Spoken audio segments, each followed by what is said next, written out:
Hello and welcome to Open Access Week 2020. This is our 8th year participating in this global event. This year, Open Access Week looks a bit different here at OU Libraries and around the world. Instead of hosting live events, as we have in the past 7 years, we are releasing 2 pre-recorded presentations during the week, making available a lot of exciting webinar events and articles to stimulate your thinking. Visit Kresge Library's website and check out our news link to locate the OAweek2020 guide. You can access the slides for this presentation using the tiny URL you see displayed. Open Access Week is a global event to promote the benefits of open access and open science. The goal is to help inspire wider participation and make open access the new norm for scholarship and research. When we say open access, we mean free immediate access to scholarly information online, along with the right to use and reuse that information. Today's presentation is titled The Open Access Imperative. I'm Julie Rodriguez, and I'm an Associate Professor in Kresge Library and the Nursing, Health Sciences, and Scholarly Communications Librarian. According to UNESCO, open science is the movement to make scientific research and data accessible to all.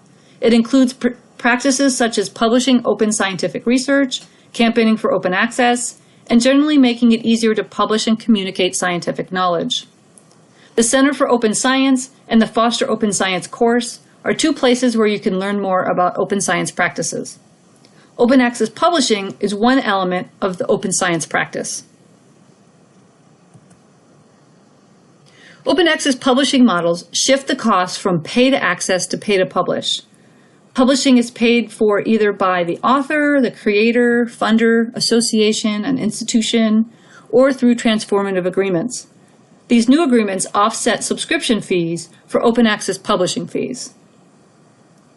In our traditional subscription model, readers must pay to read.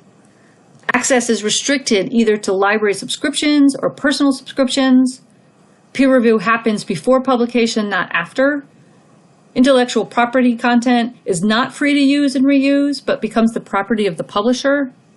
Publishing cycles are longer from submission to publication, and there still may be publishing fees, such as color image fees and chart fees. In an open access publishing model, it is free for everyone to read.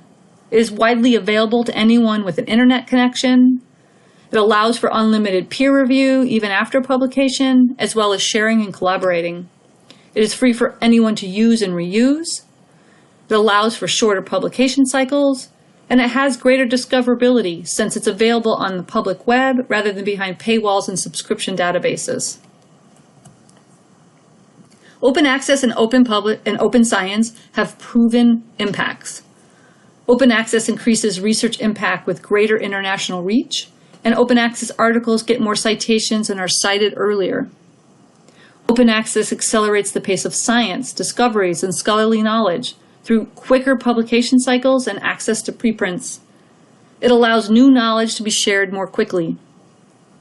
Open access avoids wasting limited resources and research dollars by eliminating research duplication. Researchers can share data rather than spend time and money gathering new data. Open access extends library budgets. Institutions aren't paying twice for their intellectual property. Institutions are paying researchers who give away for free the results of their research to traditional publishers, who in turn turn around and sell back these results to their libraries for exorbitant prices. The scholarly publishing industry is a roughly $25 billion a year industry with profit margins of 31.3%. Open access researchers retain their copyright and IP, as open access journals use Creative Commons licenses that simply permit them to publish the article, but don't require the transfer of copyright. Open access extends the public benefits of institutions by providing public access to publicly funded research. Open access publications can be shared on social media, via email, and found on Google and read by the public. This public exposure for researchers brings name recognition and prestige for both researchers and institutions. We are currently living in a global pandemic.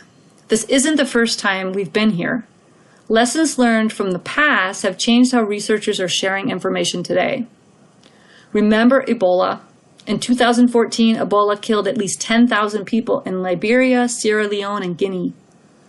Months after this pandemic stricken thousands of people, the health community realized that European researchers, had signaled a warning in the 1980s.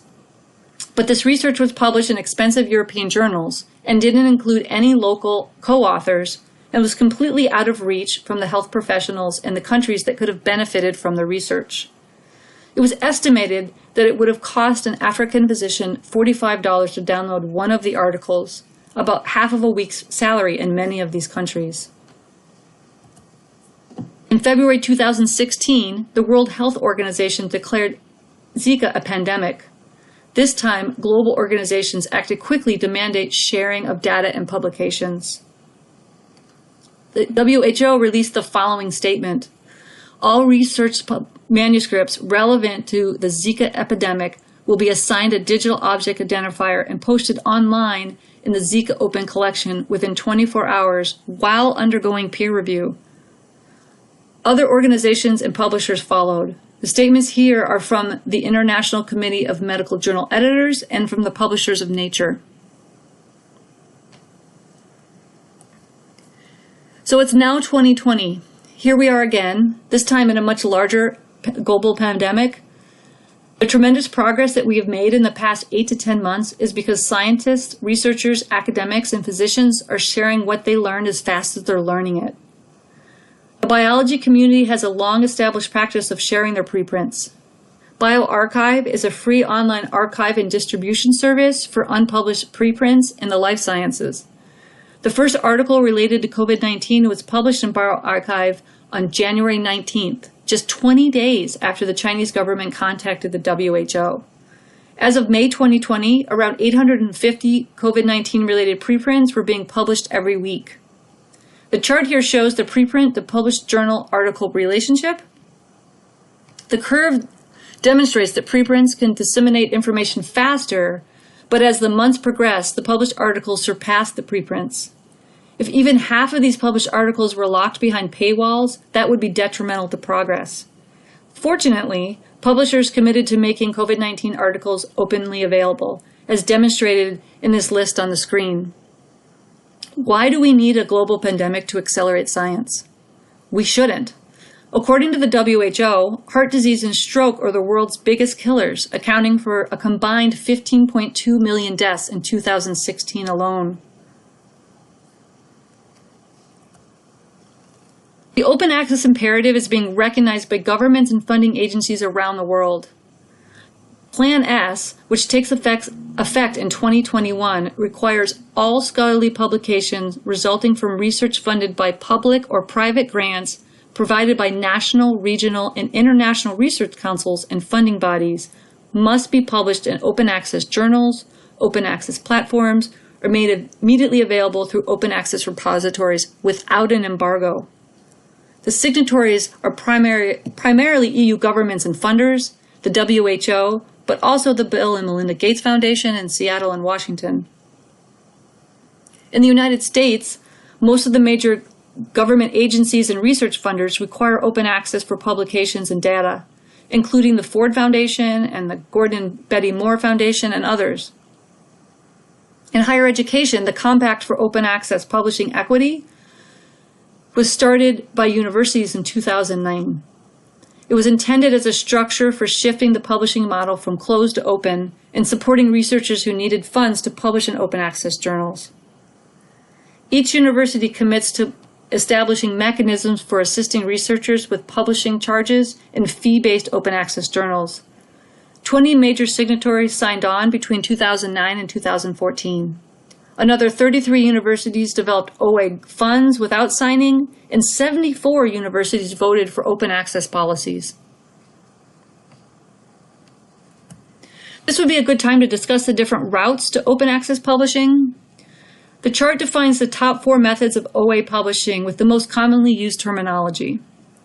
Green OA is a method that allows researchers to publish in traditional subscription journals and make their author's accepted manuscript available by depositing it into an institutional or subject-based specific online repository. Oakland University's institutional repository is called R@Oakland, and it's administered by OU Libraries. The drawback of this method is that publishers sometimes require very lengthy embargoes before authors are permitted to make their manuscripts available. It's also not automatic. It requires authors to take the steps to upload their documents. Gold OA journals are those journals that make all articles available for free to the public without a subscription fee. Authors typically retain copyright.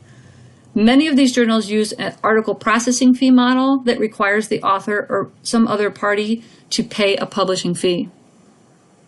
Diamond or Platinum OA journals are those that provide immediate open access to the entire journal or book without a payment of a fee. Neither the author nor the publisher pays a fee. These publications are typically funded by associations or research organizations, and authors retain their copyright, and the barriers to share and reuse the content is removed. Hybrid OA articles are those articles found inside closed subscription journals where the author has paid to make their article open access. So the entire journal is not open, which means that libraries and readers still have to subscribe to the journal to get the content, meaning that libraries are paying twice for content. These are the most typical terms that are used to define these routes that you'll see in the literature and used most commonly. This year's theme for Open Access Week focuses on equity. The OA community is reflecting on how the new structures we are building can consciously work to build more equitable systems. To paraphrase Nick Schulke from Spark, quote, "We know that structural racism, discrimination, exclusion are all present and persistent in places even where openness is a core value. As we celebrate all the benefits that open access brings, we must also consider how these structures help or hinder the development of more equitable knowledge sharing systems. We need to examine who these spaces and systems are designed for, who is missing, and who is excluded by the business models we use, and whose interests are prioritized." End quote. If we simply make research open for everyone, but continue to limit our conversations only to scholars and researchers that speak our language, and not just our native language, but our scientific language, are we truly moving to a more open system?